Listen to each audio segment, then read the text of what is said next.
did committee recommend finally? Conclusion ఏంది? Completely reassess all 3 barrages through detailed ground and structure investigations, rebuild and strengthen foundations wherever needed, follow proper design principles with new hydraulic and structural studies, strict quality checks must be followed now, follow dam safety laws properly, long-term planning needed for safe operation.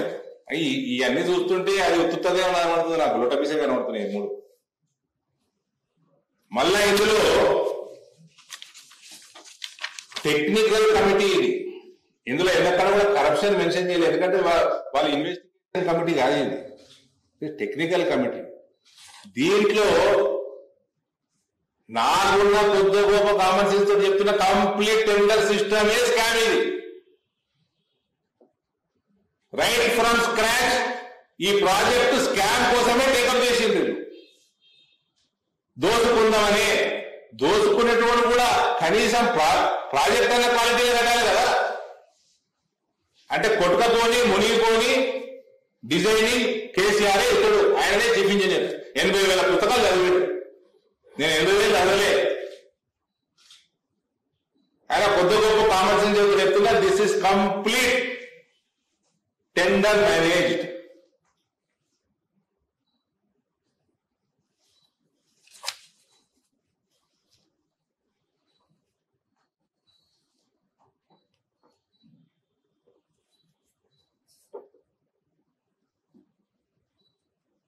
మళ్ళా ఈ కమిటీలు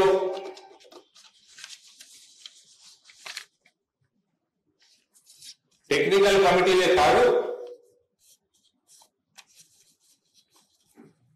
ఇవన్నీ బయటపడాలంటే లొకేషన్లు ఎందుకు మారినాయి, డిజైన్లు ఎందుకు మారినాయి, హడావిడిగా ఎందుకు కట్టిండ్రు, ఏ ఎలక్షన్ల కోసం పైసల కోసం చేసిండ్రు, ఎంత మింగిండ్రు, ఎవరెవరు ఆఫీసర్లు ఇన్వాల్వ్ అయి ఉన్నారు, ఇవన్నీ బయటపడాలంటే ఈ టెక్నికల్ ఎంక్వైరీలు ఒకటే సరిపోవు. Proper CBI enquiry, thorough enquiry వీళ్ళ కుటుంబం మీద, ఆనాటి ఇరిగేషన్ మంత్రి మీద, ముఖ్యమంత్రి మీద, కేటీఆర్ మీద జరగాలి. జరిగి తీరుతుందని నేను అనుకుంటున్నా.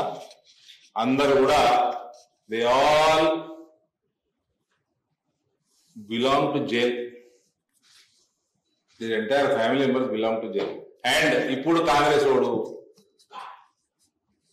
ఎంత హ్యాండ్ ఇన్ గ్లవ్ ఉంటే సేమ్ సిమిలర్ ఆఫీసర్స్ కంటిన్యూ చేస్తారు.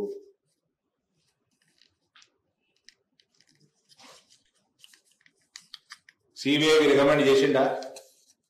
మళ్ళా రిపీట్ చేస్తున్నా నేను, ఈ కమిటీకి స్టేట్ గవర్నమెంట్ రాసింది ఇట్ ఈస్ నాట్ సిన్సియారిటీగా మిస్టేక్ చేసుకోకండి బ్రదర్, ఇట్ వాజ్ మ్యాండేటరీ. అది రాయకుండా టేకప్ చేస్తారు ఎన్డీఎస్సీ.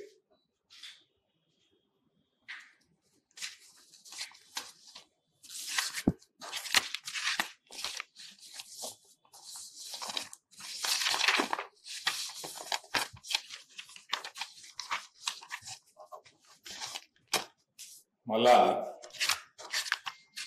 ఇవన్నీ అది మీద ప్రశ్నలు రేపు ఉంటాడు. నేను కేసీఆర్ కంటే రేవంత్ ఎక్కువ డేంజర్ కదా. అదే ఆఫీసర్లు కంటిన్యూ ఎందుకు చేస్తున్నాడు? నిన్ను ఆల్టర్నేట్ ఎందుకు ఎన్నుకున్నారు? నువ్వు కేసీఆర్ చేసిన మొత్తం కరప్షన్ అంతా బయట పెడతావు, వాళ్ళకి తగిన గుణపాఠం నేర్పుతావు. నీ కింద కూడా ఏజెన్సీలు ఉన్నాయి, ఎంక్వైరీ ఇన్వెస్టిగేషన్ ఏజెన్సీలు ఉన్నాయి, వాళ్ళ ఫ్రీ హ్యాండ్ ఇస్తావు. దీనికంటే ఓపెన్ ఈ దొంగతనం ఏముంటది? దీనికంటే పెద్ద దొంగతనం వల్ల మీకు ఇంకా కుల్ల నీ ప్రభుత్వం ఏం చేస్తున్నది 15 ఏళ్ళ నుంచి? అటువంటి ఆఫీసర్లు ఎందుకు కంటిన్యూ అవుతున్నారు?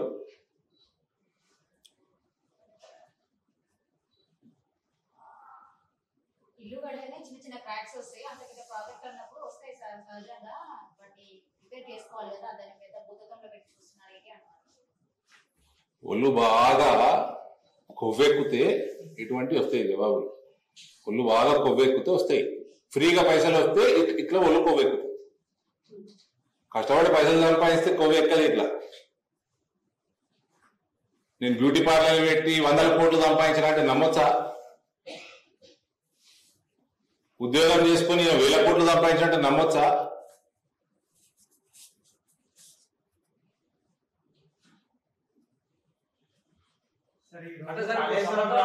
ఇప్పుడు ఈ రథోత్సవ సభ ఎంత ఎస్టిమేషన్ ఎంత ఖర్చుది?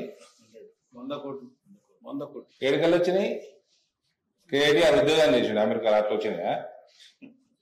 బ్యూటీ పార్లర్లోకి వెళ్ళి వచ్చినాయా? లేకపోతే దుబాయ్ శేఖర్ ఆ టైంలో సంపాదించింది వచ్చి?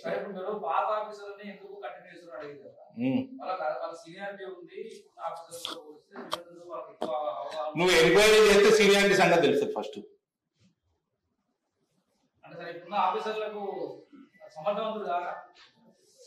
సమర్థవంతులు కాబట్టి ఇంత పెద్ద స్కామ్ అయినా కదా. అసమర్థులు అయితే ఇట్లా చేస్తారా? ఎంత సమర్థత ఉంటే ఇట్లా చేయాలి? మితిమీరిన సమర్థత ఇది. ఇప్పుడు రేపు చెప్పండి. ఈరోజు కాళేశ్వరం సంబంధించిన దాంట్లో కీలకంగా పనిచేసిన అధికారుల పైన ఏసీబీ సోదాలు చేస్తుంది. దాంట్లో హరిరామ్కి సంబంధించినటువంటి ఇంట్లో ఉదయం నుంచి కూడా సోదాలు చేస్తున్నారు. దీన్ని ఎట్లా చూస్తారు? ఎందుకంటే నిన్న ఉత్తమ్ కుమార్ రెడ్డి కొన్ని కీలకమైన వ్యాఖ్యలు చేసిన తర్వాత ఈ సోదాలు. ఉత్తమ్ కుమార్ రెడ్డి కంటే కేసీఆర్ కి దగ్గరైన మిత్రుడు ఎవ్వరు లేరు.